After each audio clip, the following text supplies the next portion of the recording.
যে সকল শহীদ তাদের আত্মা কষ্ট পেয়েছে, যে সকল ছাত্র বন্ধুরা হসপিটালে আছেন তারা কষ্ট পেয়েছেন। রসুলের সিরত হলো মক্কা মিলে সকলকে মাফ করে দিয়েছেন, কিন্তু 11 জনের নাম বলে দিয়েছেন তারা যদি কাবাগরের খিলাফেও দলে দাঁড়িয়ে থাকে তাদের বিচার কার্যকর করা হবে।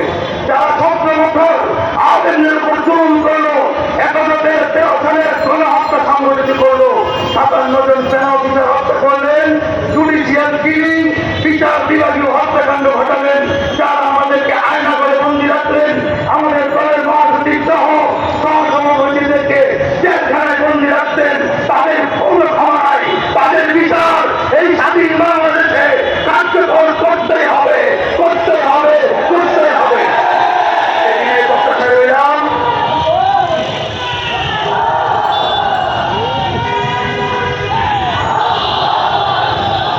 রসুলের সিরাতের ভিত্তিতে একটি আদর্শ সংবিধান প্রতিষ্ঠিত হবে, আদর্শ রাষ্ট্র প্রতিষ্ঠিত হবে।